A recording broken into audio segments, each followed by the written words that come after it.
Hello viewers, I'm SB and welcome back to Total War Warhammer 2 The Shadow and the Blade, where we are entering now the final stage of the campaign.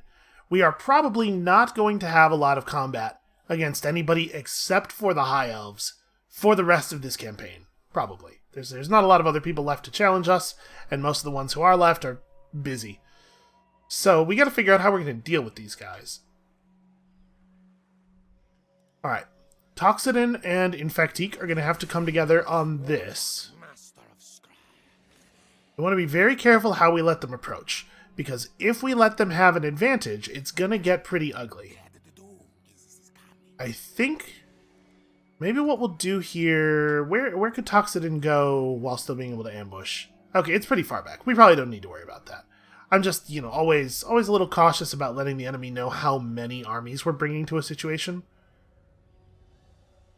Maybe we should. Maybe caution is warranted here. I don't think that Malmir will attack Magritta the turn he hits it. He could, because dragons have the siege attacker trait. And also, he himself has the siege attacker trait, because he's on a dragon. But I don't think he will. The AI generally doesn't like to do that. They usually want to have overwhelming force. So why don't we go ahead and... make him feel like he's not outnumbered. I don't know if he'll even be able to see Toxodon, even if we weren't in ambush mode. But let's try to lure him forward into a foolish situation. And then we have to decide what we want to do with Scheif. Does Scheif need to stay up here? Or should Scheif be moved?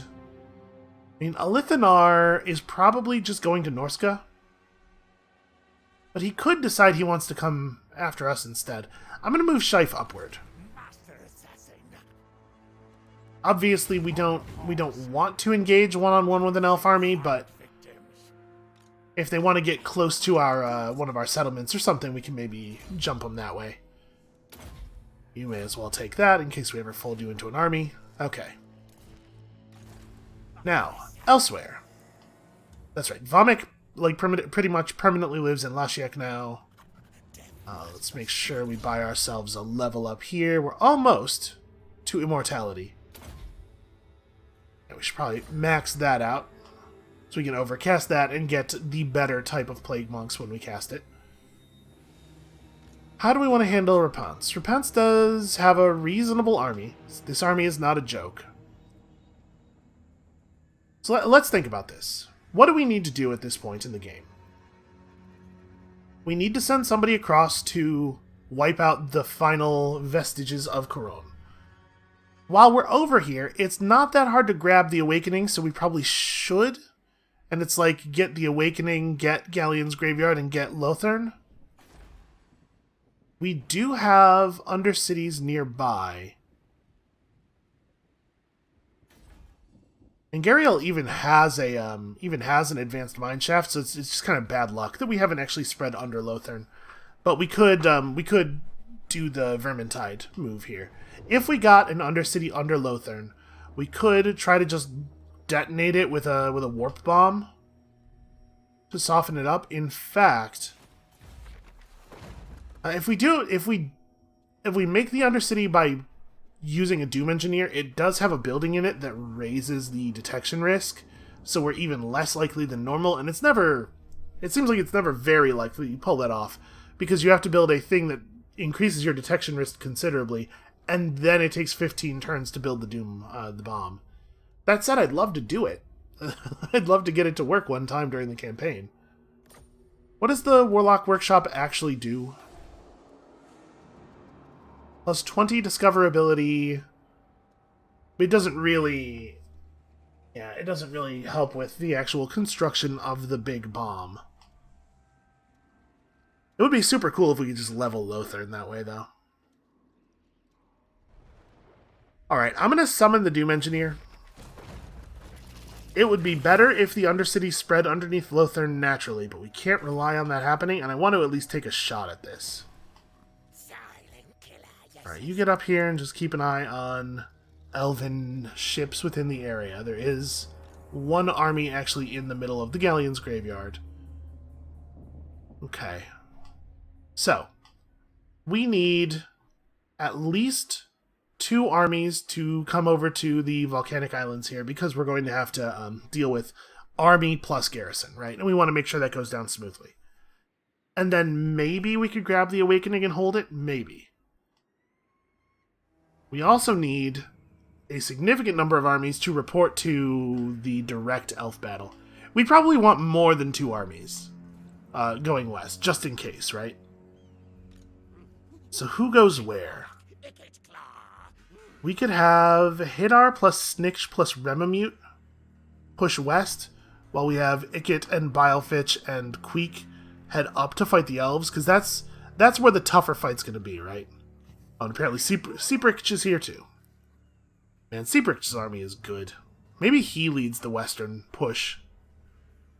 I like that, actually. Okay, so let's start with killing Rapunzel, if we can. The AI is really good at stopping their movement just outside of your ability to interact with them, but it looks like she didn't quite do it here. So let's have Hadar, and I think Queek is planning to head north, but he can do that through her, or Snikch rather. So I really do want all the most dangerous characters fighting the elves. Please don't run, damn it. Alright, well, we can still full speed over here. For some reason, sailing at a higher speed makes your units tired in combat, which doesn't really make a huge amount of sense, but... Okay. So burn down her army. And then, unfortunately, take some sea travel attrition. And at least get back in the direction of the place we're going. And Hidar, yeah, man, that's rough. And we're gonna take some sea travel attrition. That's just how it's gonna be. It looks like there's a shallow water area over here. We're gonna have to be a little cautious with these guys. So who are we sending? It's Hidar and Remamute, which is here because we're still having that problem. And not Snikch, so I guess Seaprich goes with them, right? Let's have him end his turn in a non-attrition region. That was the most frenzied ahoy hoy I've ever heard. Alright, and we'll sail around through the shallow water, both because I don't want to take additional attrition damage while we're going to fight the elves, and also it might actually be faster. Because you do move faster through shallow water than you do through deep water. Queek next turn will head out as well, so we'll have a bunch of armies in position to defend against the elves. You know, maybe we don't need to leave Vomit back here. I guess it's not a decision we have to make this turn. But if we're pushing west, then the reason I was going to leave him back here is because of worries about ships coming across from here, but we would just meet them in the middle anyway, right? Okay, Akorm the Corrupted is just taking more points and spells. I like Warp Stars, actually. Let's finish Warp Stars. Then who have we not moved? Stunkritch. Stunkritch still has many things to do. Gormogarator, you have been targeted for deletion. My apologies, but you know. You could have appeared elsewhere. Right, you're exactly where you need to be, just keep an eye on stuff. Obside is also crossing. We're probably going to need a fair number of agents over there, because we're going to see a lot of Elven agent movement. So we're going to see our guys get wounded a lot. Okay, and then we just have more normal upgrades to do. Actually, sorry, before we do these, is Couronne finished yet? No, we may want to prioritize this. Man, the last upgrade on the bell is quite expensive. Okay, Rel, you're approximately where I want you. And now we can go and build stuff. This is a pretty low priority, though. In the Atalan Mountains, I guess it's a little bit more important that we finish stuff. Only a little bit, though.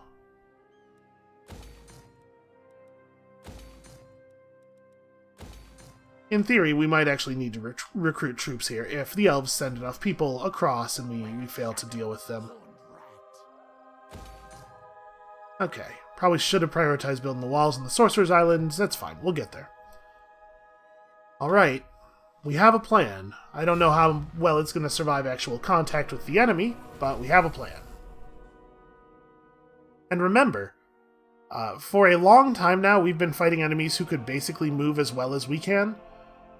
The elves do not have underway movement, and they're going to be fighting us in some areas where underway movement's really valuable, like with all these mountains and heavy forests. So we might be at a little bit of a strategic advantage over them. How well that will translate into tactical advantage is anybody's guess. And we just have to hope that our allies show up here. I know Vashnar just got his ass kicked, but Vashnar continuing to provide just a little bit of pressure basically anywhere would be nice. And then hopefully the Dark Elves can provide a real army or two. I think the Dark Elves are going to have a real problem with their total number of armies being way too large. It seems like once the AI decides they want to have 5 armies, they just continue to make themselves have 5 armies, no matter how much territory and income they lose. And so you end up with 5 armies that are all peasant archers and stuff. Alright, let's start over here.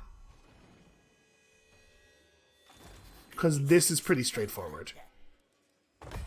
Alright, you're just going to move to right there. And then obviously we'll put Gormog Radher away next turn pretty easily.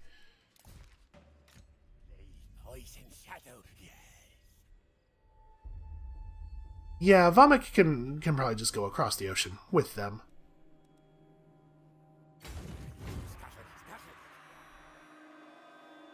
So no, there's not an area where we're not going to take attrition. We're just going to have to pick a crossing and cross there. Alright, you two stay together. I do not want anybody getting caught out by themselves in a stupid way during the crossing. Is that interactable? Nope, that's just a real island. What is going on here? Those are interesting. Who dragged all of these cool dinosaur dragon skulls out here? Well, whoever it did, I salute your efforts to make a good supervillain lair island. You've really pulled out all the stops there. Alright, Hedar is also headed down here. We're going to do this in such a way that he gets to take a little bit of replenishment. In friendly water, we should be getting... yeah, that's a totally reasonable amount of that. Alright, so 4 armies for the southern push. Snakes should be able to replenish pretty effectively here. Let's make sure that we're not accidentally issuing more than 1 turn worth of movement. Now here we have to be a little bit smart. That elf army stopped right next to the beach, so they can jump in the water if they want. We definitely clicked in an area that didn't have a skull. There we go. The rats are really, really not happy to be on the ocean. Which is kind of funny, because rats actually are excellent swimmers. They like water. Most of them like water quite a lot in real life. What do I think his plan is? Is he going to Tobaro?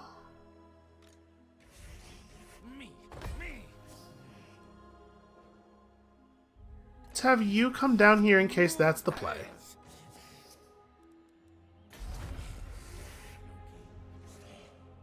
He could turn around and go to Magritta, so I'm going to leave one of these armies over here in this direction. We're not going to back both of them up. I want to be able to respond if he decides to go to Magritta. And then there's an awful lot of elves coming in on the water. Some units are better at fighting in the water than others. Some units have bonuses to combat on the sea and stuff. I don't think the high elves have any of that. The dark elves do, for sure. Try to make this an unattractive cluster of armies to attack. Snitch is still too far away to be in danger from anybody. Shife.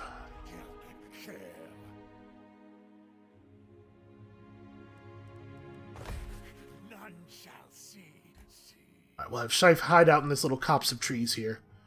Hopefully he will, hopefully the High Elves will feel comfortable getting up on land, since they don't know there's an army here, and then when they attempt to disrupt our stuff, we can punish them for it. Alright, and Couronne is finally fully upgraded, so we are ready to recruit a new army here if we have to. Which we very well may have to. You can go ahead and make your presence known. Nobody's afraid of you. Erat is fine. I don't know if Cherry Flesh can actually do anything. I don't think he can get on land up here. So I guess just hang out in like this area. Keep an eye on the Galleon's graveyard and also the crossing from Lothern. Will be providing us valuable intelligence. Mika needs to get in the water and start moving toward Lothern. It might have been faster to run to Magritta and get in the water there instead of sailing around all this. I don't know. Sure, we'll upgrade the Land of the Dead. Oh, hold on. Hold on. There is one thing that we definitely do want to prioritize, which is getting this completed. Okay. Rel is in sentry mode, so okay. Let's see if the High Elves want to try anything. Also, it'd be really cool if these pirate armies would maybe harass them just a little bit. Do anything at all.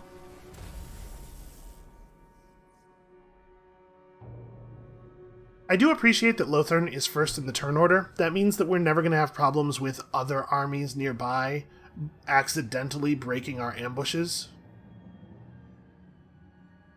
Ooh. I wonder if we're going to be able to hit that army. We might be able to jump them, because we have control of that port. Some moving into the water for Shife won't cost any additional movement points. That could be really good for us. Wow, really? I am very impressed with Lord Skrolk's victory there. That was a lot of lizards. Well, we can probably reduce the pressure that Skrolk is feeling a little bit, because sometimes they beat back Hexawaddle and then a bunch of Lothern armies show up, and we can draw off an awful lot of Lothern's military strength running in the other direction. Can you believe this cowardice? This is going to make me chase him away from the other rogue army. That's fine. He's definitely dead. You do get movement range bonus for spending turns at sea. We should probably have had some of our armies spend some turns at sea earlier in the game just to pick that up. Don't worry about it, guys. I've got this under control. Okay. We may as well take the food, I guess. We're certainly not going to need the replenishment, because we're not going to be anywhere near any other enemies anytime soon. So do you have all of your spellcasting stuff? You do. So we're working on Respected and Feared. Alright, he's got to make it all the way back up to Huckland. Honestly, the best way to do that might be to get in the water and head up to Lake Matorka. Because all this Badland is a real nightmare to cross, right? Or maybe not even, yeah, maybe to Grunty Mingle, just sort of like split the difference. Okay, no, and I saw that. We left a little bit of red arrow on the ground. Let's make sure we select him and cancel his orders so that the game doesn't quote-unquote forget to tell me he needs orders. Okay. So Luan's coming across the water with... Oh my, that's a lot of Pegasi. Pegasides? That's a lot of flying horses. And Natalie Walden has a less good army, but still good.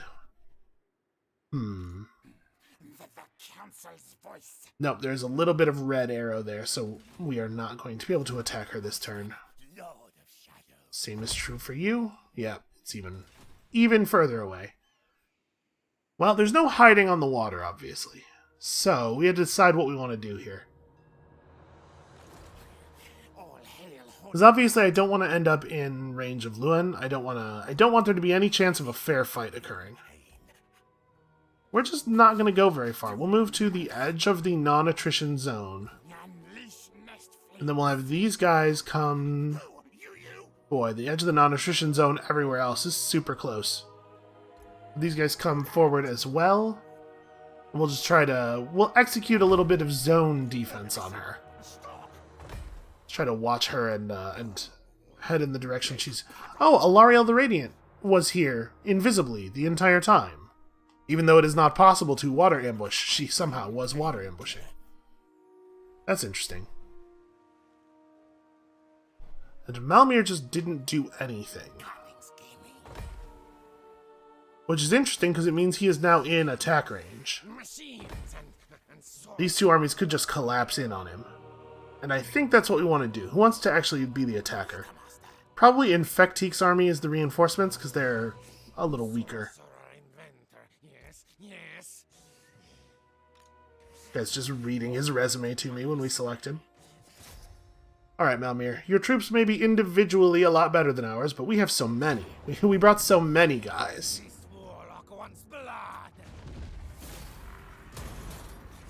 Alright, I'm going to take the auto-resolves where they make sense because, you know, we do want this series to end someday. But I am sure we will have to manually fight some elves. Don't worry, we will definitely see them in action. So Infecteek has the red line he needs, has the blue line he needs. What do we actually want to do with him? His army's a little bit on the weak side, so we could pick up Pack Leader and try to just maintain these units. Or, with 18,000 gold per turn, we could also just try to replace all of his clan rats with respected and feared guys. Or we could give him a little bit more fighting power. You know what? I'm gonna give our warlords the ability to stand solo against an elf lord, if possible. The elf characters, we probably will not ever be able to just go one-on-one against. The elf characters, elf melee characters are terrifying. But they're individual heroes. We may very well be able to fight. Let's see. Toxidin can just stealth right where he is. Infecteek can just step in a little bit. Okay. Hopefully this will, hopefully this will make Benadal feel... What kind of name is Benadal? It'll make Benadal feel a little bit safer just attacking. And we need to do something about this Alariel the Radiant army that I did not see before, despite the fact that we had units right next to it. Gamariel isn't even a full army, for whatever reason. Maybe they hit their cash cap and they just had to stop recruiting. So we have another elven army coming in. We probably don't need to devote everybody in this stack to pushing this way. I want Ikit Claw to go that way because Ikit Claw should be part of the actual push on Lothern, which is going to launch from this beach over here probably. Let's have Bilefitch turn around. Sail down to here. We'll have Snitch group up with him. And then we will just wait and see what Gamariel does. Alariel the Radiant, in theory, shouldn't be too much of a danger because we've been grouping our armies carefully. But, I mean, you could probably tell from the sound of my voice that I don't necessarily think that's a solved problem. Alright, so these are all my sea dudes. Weak and Ikit should move forward. They should not just hang out here. They move about the same distance? Yeah. Let's do a non-full sail move. Put a little bit of pressure on this guy. So maybe he'll feel safe going to land because he doesn't see two armies on land, or who knows what'll happen here. Toxidin, Shife. Okay, Shife is the one we need next. So it looks like Shife can, in fact, just barely catch Elithanar because we control the port at Lyonesse. And Elithanar's army is in rough shape. I think this is a good time for this. Also, it has some very basic units in it. These are just like tier 1 melee infantry. Really? The feeling here is that I will not be able to win this battle at all. Well, I do not agree with that assessment. We're gonna take this. We're gonna bring in some Skavens, some extra Skaven, just in case I'm real wrong here. They do have a bunch of wizards. They have Elithanar himself, who is he's a scary unit, don't get me wrong. But we do have guns to fight him. He's like a fast-moving archer and sword guy. He's a real Legolas, you know? They got a couple units of sword masters, some white lions, which are way more like infantry murder kill, but they don't have the ranged defense that these guys have. And then just like some real basic dudes, some archers, a bunch of different kinds of archers, a phoenix, which is not a dragon, still scary, but not as scary as a dragon. I think this is totally doable. I think we're being underestimated here. I was looking at that army trying to figure out the thing I was missing, and I think the answer is I'm not missing anything. I think the game's just wrong. We're totally going to win this. and then we get horribly embarrassed, of course, but at least we're going to try. This is my point. So we do have to be pretty careful with our Hell Pit Abomination during the early parts of this fight. They have some pretty powerful archers, and they could reduce a large monster unit like that to a smoldering wreck pretty quickly. They also have these bolt throwers, which are just ballistas, basically. These things will really mess up a large monster. So I think we're probably going to want to keep the Hell Pit Abomination behind this thing until we start engaging their archers. Once their archers are no longer free to do whatever they want, obviously, things change in our favor considerably. Alright, so we get a couple units of Rattling Guns. Poisoned Wind Mortars don't have quite the range I would like. And then, of course, we have our Warp Lightning Cannon. Our Warp Lightning Cannon's going to get up on the hill a little bit. This is going to be pretty important for dealing with their flying units. The Great Eagle is actually a pretty weak flyer. It's a flying monstrous beast that they get like very early in their tech tree, and we'll be able to shoot it down quickly. The Phoenix is considerably more dangerous. We got to make sure that we hit that. And then I believe Elithanar will be on foot, not on horseback, which means, unfortunately, that he is not a... keep the assassin crew back here. Means, unfortunately, that he is not a large unit, so we will not be able to necessarily shoot him down as effectively as we might like. A couple units of Skaven Slave Spears who have no value at all, and who I might have try to, like, execute a big flank, or, like, I don't really know what to do with them. Let's put them back here for now. Alright, so we have a bunch of competent assassins. We have a hiding spot for this guy. And we attacked them, so technically it is on me to approach, but also they're walking into firing range. My guess is the way this is going to turn out is we're going to hit them once or twice and they're going to realize they have to commit. They do have a lot of wizards. There's a lot of wizarding going on. Try to focus on that guy for the moment. I think me moving this forward may have served as bait. It kind of looks like, hey, you guys, maybe reorient a little bit. It looks like they're sending their dragon princes to hunt it. Dragon princes are very elite cavalry. Oof, that's Alright,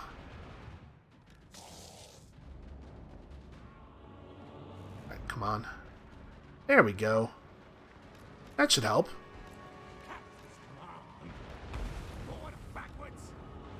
Alright, the Phoenix is down. I mean, watch it, because it's a Phoenix.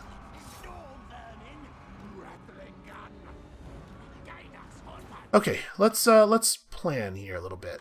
First of all, even though it's pretty easy for them to just turn some of their silver helms around and play defense here, I'm still going to do this. Let's make them turn those units around, if they want to keep this safe. Looks like the Phoenix didn't resurrect. I think if it does its resurrect effect, it has to do it like pretty much right away. Now that the Dragon Princes are in, we can probably focus our beast on them. I'm going to have this unit of Rattling Guns turn back toward the important combat here. And let's talk about what we want to do with these units. First of all, the Warp Lightning Cannon probably wants to get refocused on... Are their wizards riding horses? No, they're just running. So they don't really have a lot of large units left. Kill the Eagle, and then once the Eagle's down, I guess we're just firing Warp Lightning Cannons at infantry, which is not always ideal, but it's fine. We want to focus our mortars on their Sisters of Avalorn, their good archer units. Nothing is more important than removing these archers from the table.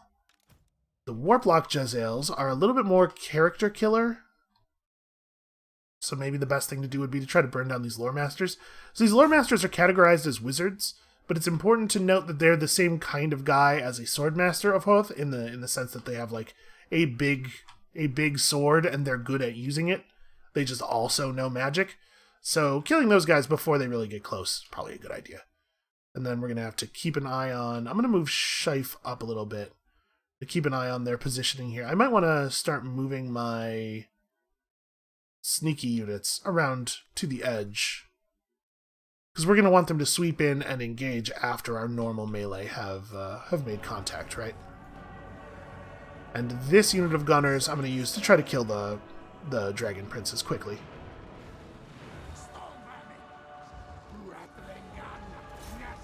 Alright, get him. Get him. Get him.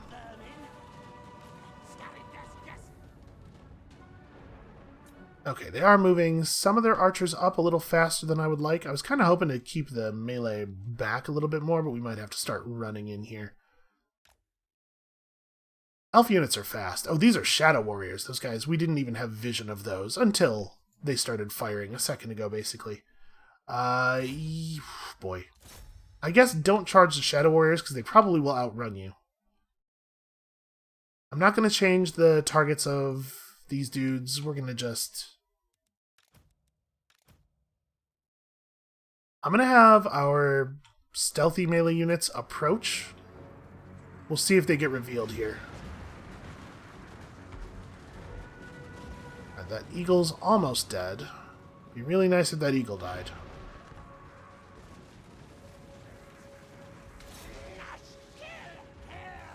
Oh, right, guard mode. I think I'm okay with guard mode being on for a lot of our units here. There's a lot of people that I don't want to do a lot of chasing. Okay, the eagle's dead.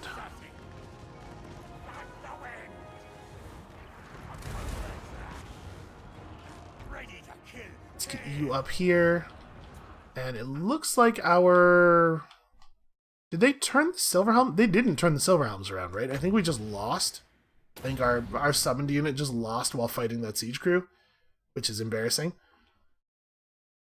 Those are the Sisters of Avalorn, so you guys can swap up to the Shadow Warriors. That unit of Sisters of Avalorn hasn't quite given up yet, so stay on them. And then obviously here we have a pretty good situation. They engaged with us the way we were hoping they would engage with us, and so we are probably okay to just move our assassin type troops in and around and start hitting them. But that's not what I want. I want you guys to do this. Sorry. Okay. Go here. Move like you were going to go here and then loop around and we'll see. That's how it interpreted that order? One of them... Okay. Just get over here and we'll... It's really hard for me to draw paths still for for multiple units at once. I do not apparently understand how it works.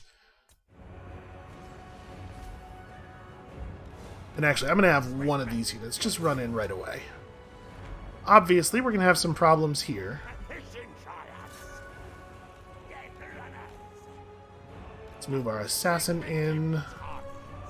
A lot of good gunfire going on down here. Just like obliterating the flank of these elves. You guys chase them. You guys chase them.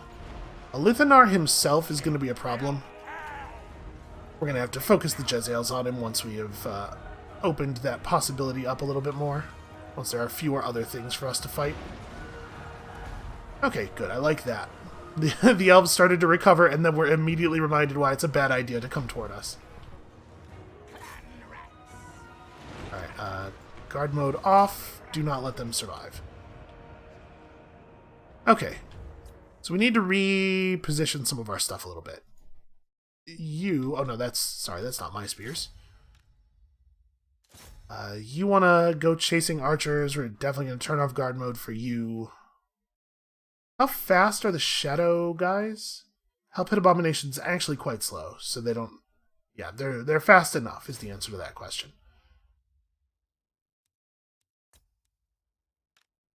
Can we have you guys focus on Alithanar? How feasible is that, I wonder? I'm actually going to have my Hell Pit Abomination come over here and start chomping on this Blade Master. And then we're actually losing these fights down here. Somehow, this isn't even a Sword Master. This is a mage. This is an actual normal wizard who is somehow beating some of my guys in combat.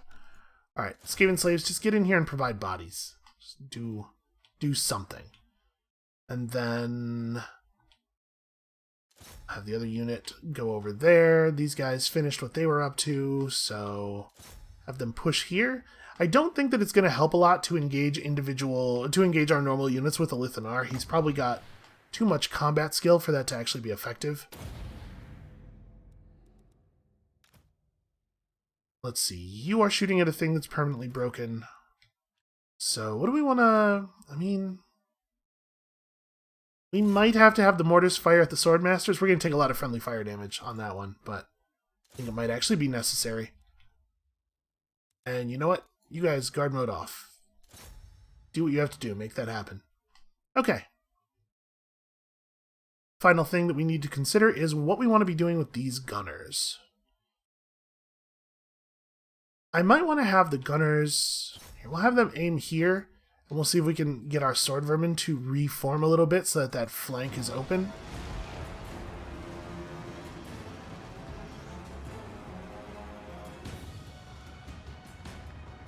Okay, there we go. That's helping.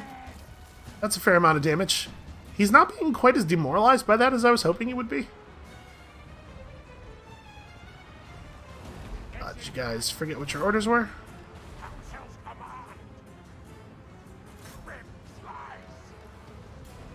Let's try to make sure that our lord is fighting their lord. We probably don't want him in like direct melee combat, although our assassin lords are reasonably good fighters. Okay, some enemy units retreating through us, which I don't really love. He just went invisible. That's going to happen from time to time. Me attacking him. Gun teams, focus. Melee units, back out of the way.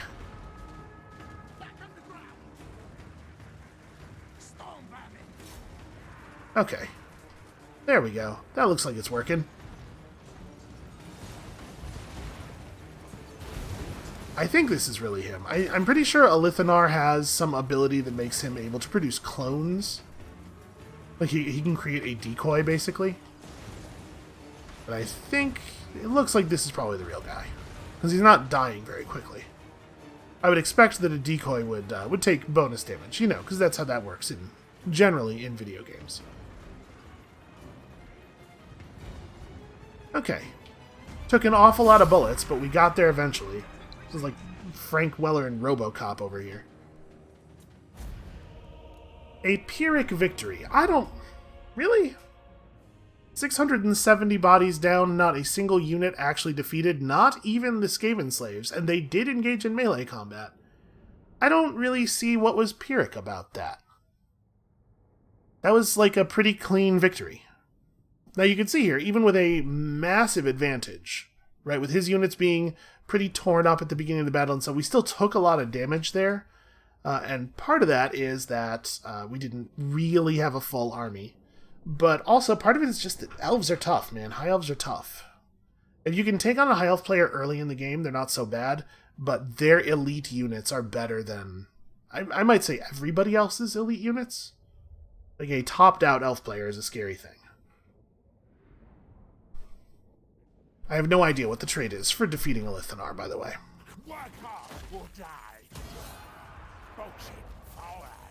Oh. Okay, well that's not terribly great. Oh! He had the Sword of Cain, that's why he was glowing red. Well, I mean, of course we claim the Sword of Cain. Shife, you just got promoted. Look at what this does. 20% ward save plus 25 melee attack, 450 armor-piercing damage, and it gives him this magic tornado of doom, which is incredible. Yeah, Shife. Welcome to the Elf War. You just became part of the front line of the Elf War. That said, get back to Leonis for a turn. So the downside of having the Sword of Cain is that Scheif is going to be slowly overtaken by its power. We're gonna have to. Oh right, he's in March mode. We're gonna recruit a couple of real units here, and then we're gonna launch a proper attack. We definitely want to put up a defensive structure in Lyonesse. That is going to be important. And then I guess we may as well put up a recruitment, like, it'd be good to have a clan pit. He's going to have to use the global recruit pool to get stuff for now, but it would be good to have a storm vermin recruitment available there. Okay, yeah, I was not expecting that. I was not expecting that they would have the Sword of Cain. So I think with that, we are done with Lords, right?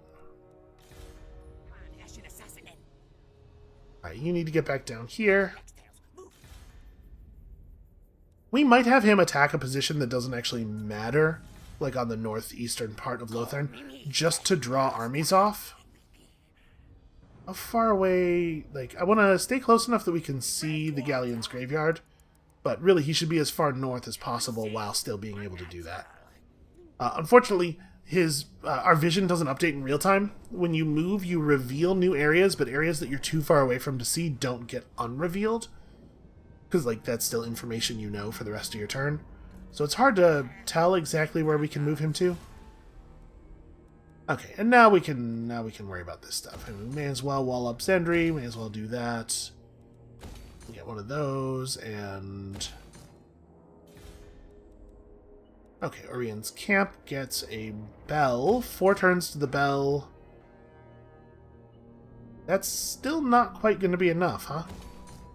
Well... Hopefully we can get that under control before it rebels again, because I do not want to have to run an army back out there. Rel is exactly where he needs to be, and we did not get enough warp fuel to make a bomb. So I guess let's see what happens. We will absolutely be making another Doom rocket as soon as we can. Yeah, Alarielle, I'm surprised that we had to get so close to her to be able to see her.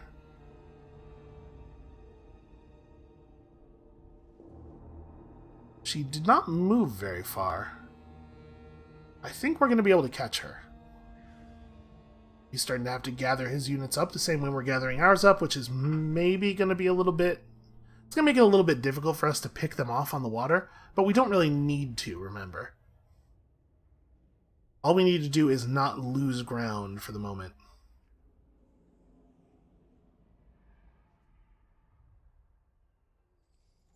So if we could get a couple of armies over to the Galleon's graveyard, it would be awfully nice. I'm not sure exactly what my plan is there. Also, it looks like Couronne is keeping their units grouped up in the water as well. I mean, as long as we can keep them out there suffering attrition. Must you? Really? Right now, Gentleman Jenkins? Do I not look busy to you? We can just let them die slowly from the attrition damage, and we're in friendly waters, so we're replenishing, and I think we might, we have a pretty big advantage here. They really have to move out on us, because they're suffering and we're not.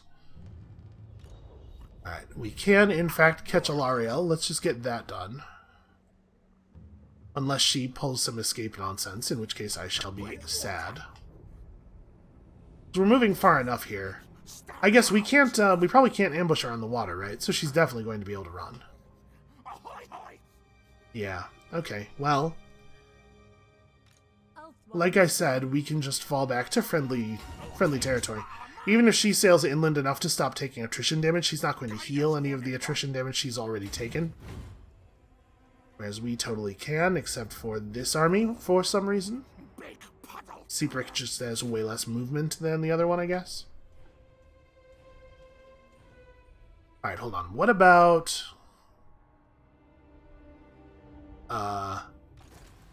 Did those Bretonnian armies just cease to exist? No, okay, here we go.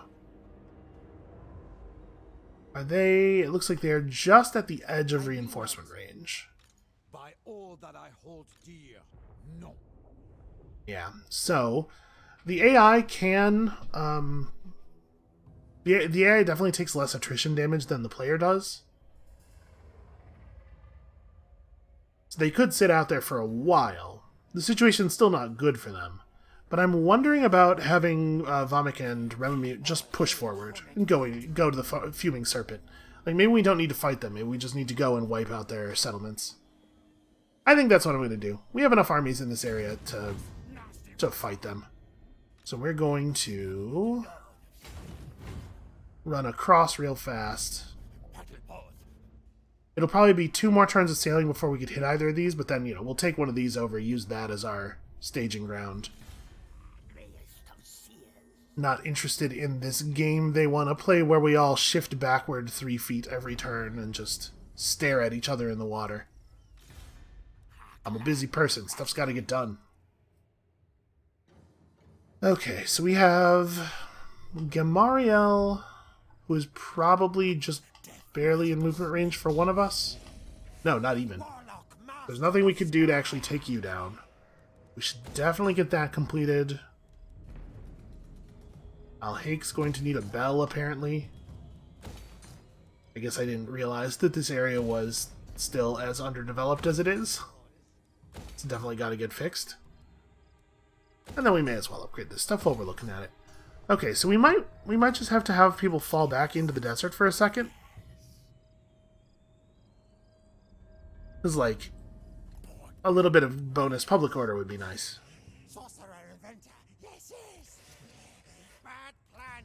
Hey guys, do you even want to... It's inside the movement range, right? Why can you not do the thing I said to do? It even draws the little arrow. Okay, can you get on land at all? There we go. That's weird. I have no idea why he wouldn't take that as a single order. Okay, Infectique and Toxidin can just push west here. And I'm kind of thinking about recruiting a new army to follow Scheif. Maybe that's actually a smart idea. It was not a thing I was concerned about before, but now that Scheif is, like, important. We cannot, by the way, like, just move the sword around. It is a classic fantasy cursed sword. We do not have a lot of individual control over it. We should get him a wizard. And then he should start getting better redline skills, I guess, because his army's kind of not ideal. Or maybe it would be smarter to give him yellow line skills since we're going to start using him in melee combat a lot more. I guess that's probably the case. Alright, you need a wizard. So where can we recruit a good wizard? We can recruit one in Masiforkal, probably, right? Actually, we don't have... Yeah, we don't have a plague building. Did we have recruitment structures down here, too? Some. Alright, I guess the best place to do it is going to be in Lungui. So you can pull up a hero of any type that province can produce. What? Don't I have a... Pretty sure Couronne has... No, it does not have a Pestilent Knave. That's the one thing it's really missing. Well, then let's remove one of these money-making buildings and build a Pestilent Knave, because we are going to need one. I'm going to have to recruit this this hero like in Skaven Blight.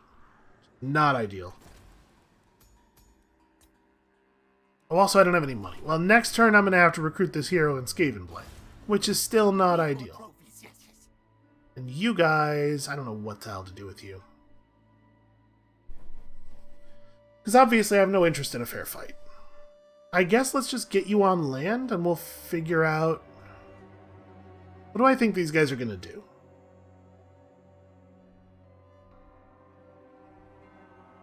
Yeah, I hate fighting on the water. I hate having roughly a fair ability to move and deceive people. We benefit a lot from being unfairly advantaged. Ikit army does still need some changes. You know what I think I'm going to do? I'm going to have him fall back to Skaven Blight to do some recruitment changes. Because he doesn't have any guns or anything. This is not acceptable. And you can just go to here. Go, go! I forgot that his army needed guys. Sorcery, death. Alright, just get on land, and then next turn we'll fix that. Ashen contract approved. Alright, so Staden needs to keep an eye on I order. Tyrion. Tyrion, who's a very important elf character, and so very powerful. Cheery Flesh. Boy, how far south do you have to get? Here, okay. That's where you live now.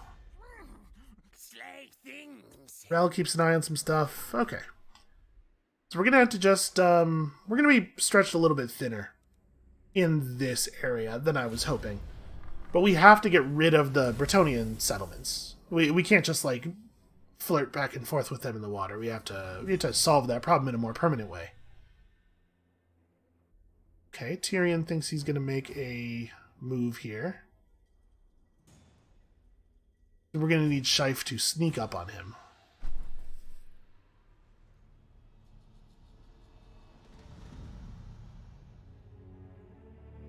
Well, I mean, it's a good thing we have all these ships down in the south. Hopefully we can figure out a way to keep the elves out of our settlements while we figure out a way to get into their settlements.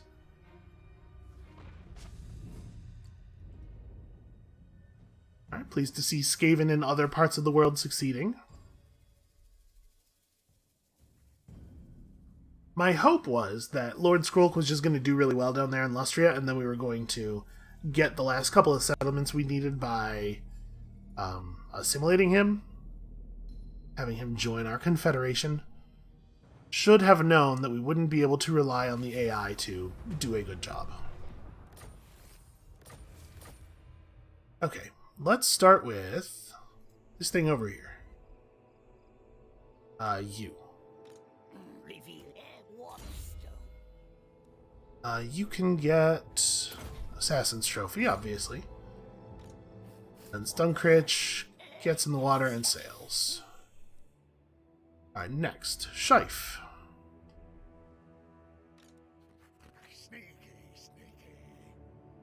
Shife, what I would like for Shife is for him to get in reinforcement range of Musalon without, I don't know if he's quite there. I think he would get reinforced without giving up his ambush, obviously. You are just going to annoy Tyrion in whatever way makes the most sense. Yeah, kill his wizard. That would be great. Aw. You tried. To be fair, the Staden's still fairly low level. He doesn't have all of his chance to assassinate modifiers yet. We could just grab some treasure on the way through. I mean, I guess we oughta. And obviously, we will not take a fight if we are offered a fight here. Okay, 1,000 gold really is a miserly hoard. You are not kidding.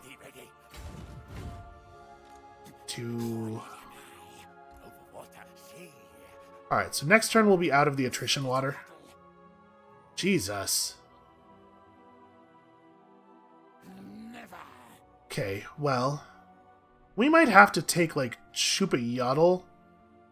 Something easy, just to give us a spot to replenish before we stage the attack. Because we're very soft here. We're not weak enough that we're in any danger, I don't think. Like, he's not going to be able to sail out and kill us, but it's bad. Okay, this is just going to have her running away from us. But we may as well do it. Man, should we? No, let's just get back in the settlements. Seabrich gets up into friendly territory. Because, yeah, the fact that she's... Hey, what? Get on land. You absolutely had enough movement to do that. Don't be difficult. And you also just get up on land, I guess. Nope. There we go. Yeah, we're just gonna have to defend on land, because if we try to fight them in the sea, they're just going to always be exactly far enough away to not be in any danger of being attacked. I have 26% of my movement left, which means, of course, I cannot enter ambush mode, because the game just does not display numbers correctly sometimes. That is a frustrating bug. Feels like a thing they ought to maybe figure out. Alright, what do we want to do over here? I don't really need to be in the settlement. I can just be near the settlement, but sneaky.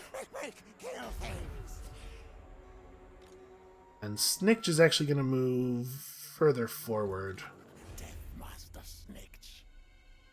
I would really have liked him to be on offense. He's a powerful character with a powerful army, but the elves are cowards. What are you going to do? Okay, you need to get into this mode, and we're going to fire all these guys for sure. Bring in some guns. The question is, how much other work do we want to do on this army? Because this is kind of a lot of storm vermin. We probably don't need this many. I don't think I want to recruit any more Doom Wheels, not because I don't like the Doom Wheels, but because I want to try to keep the number of turns that we're doing recruitment here down to 2. Let's grab a couple units of halberds.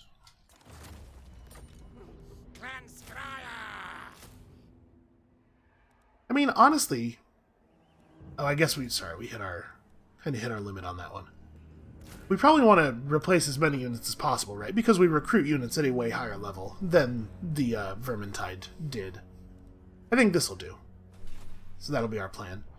Alright, that army's ready to fight again in 2 turns. Marathi's out here, but she's so tiny and weak that she couldn't possibly contribute meaningfully. May as well upgrade that, I suppose.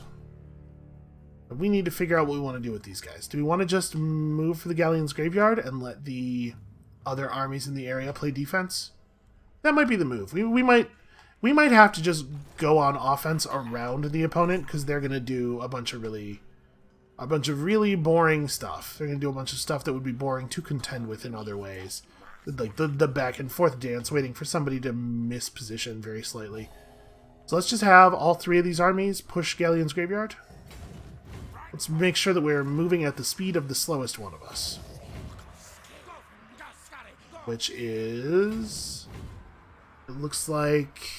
actually Infectique? Yeah. So we'll all run out to around here. Weak actually doesn't even have to be in full sail mode. He can be not tired.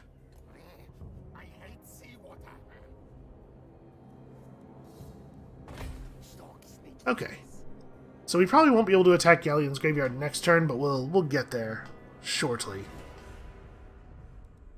If the elves try to make landfall anywhere down here, we've got them under control, and if they try to land anywhere further north, we can move into defensive positions quickly. So I think, honestly, we're doing alright here. Gotta make sure that we're not falling under the public order threshold anywhere. Do we want to have... I guess it doesn't matter whether Arad or Obside is the one doing the sabotage, but we definitely need to have somebody over here doing sabotage. So you're good where you are, just do intel. You have a very definite job to do.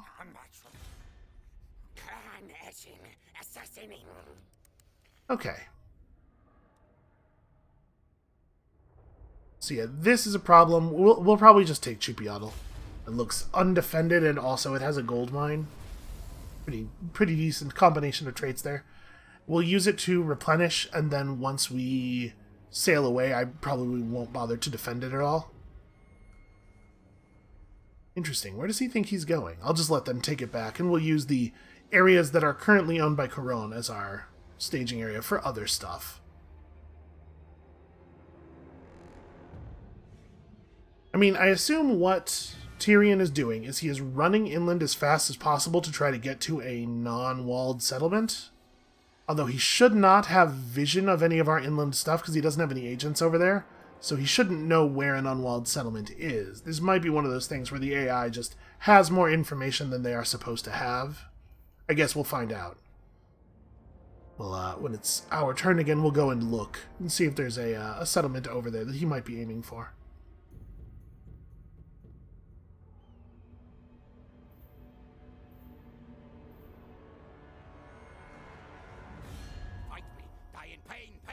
This will be the formal declaration of war. Yep, it'll take a little while for our units to get up there, unfortunately. But he just declared war on the entire Eastern world, and he's probably going to have some problems related to that. Stunkridge. Okay. I was looking for the flag, for some reason thinking that it was going to be in a place that made any sense at all. So he's over here. We could come up through Dragonfire, but probably actually the best thing to do is going to be to come up through Matorka and then just do an underway move past the mountains somewhere around here.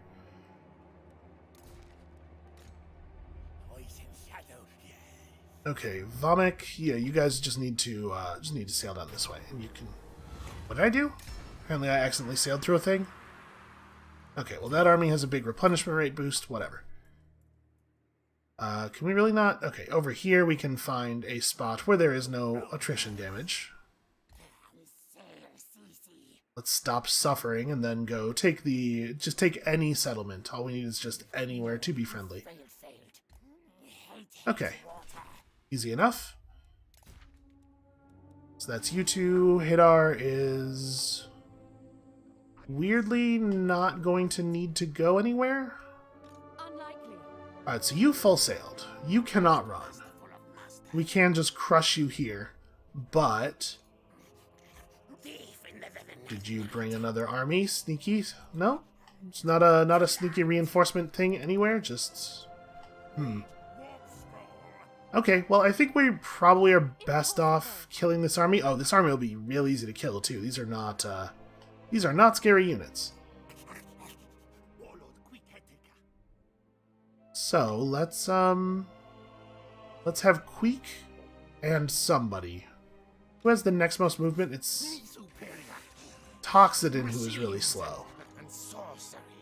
Actually, Infectique is also really slow. They're both about the same speed. Let's have your units not show up to the battle tired.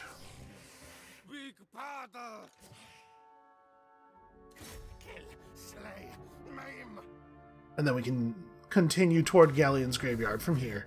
I'm a little surprised at the bad auto-resolve result there.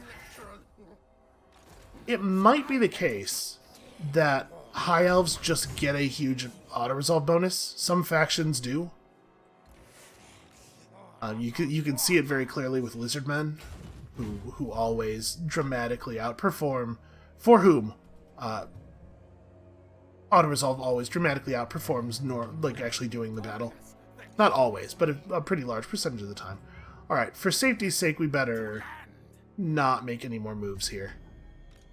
This will let these guys replenish. I was really not expecting them to take so much damage from that battle. Okay, and then we can head toward Galleon's Graveyard next turn.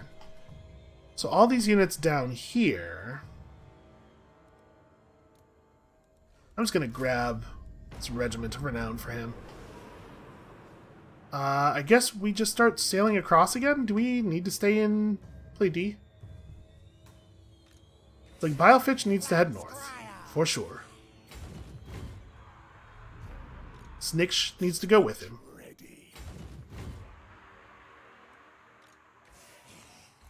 Okay, this will be safe.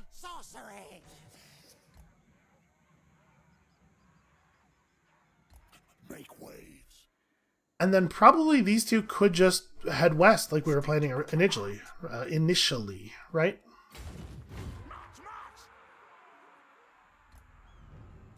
So it looks like the elves have mostly run off due to elf cowardice. Maybe don't go quite so far. Right, they stay pretty close together, yeah. Alright, stayed in... Jesus. Tyrion's way faster than he should be. So... Helmgart is fully upgraded, at least.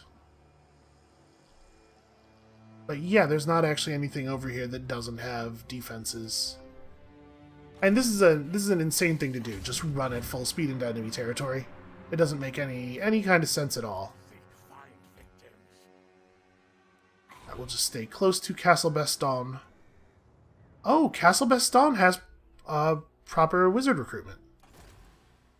That's handy. A tough wizard is not particularly... Boy. I mean, I guess we'll take Hall Scurry. Neither one of those are any good at all. And obviously we recruit higher level wizards further south, but I think I would rather just have one out now, get him going, and then worry about his levels via combat. Alright, so Tyrion is being pursued. At some point he's going to run out of places to run to. You guys are all good.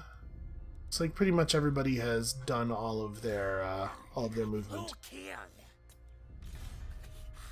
So Upside is definitely getting over here to provide us intelligence and generally be an annoyance. He's great at it. Like he was born for the job.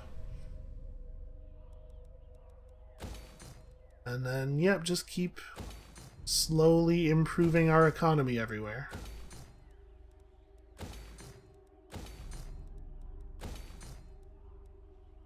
And defensive structure, okay. Rel is fine. So this is maybe going to be a little bit beyond 2 units. There's a reason that we turned those other armies over in this direction, but unfortunately it is going to take a long time for them to get here. I don't know. The end of Couronne might turn out to be more of a problem than I thought it was going to be.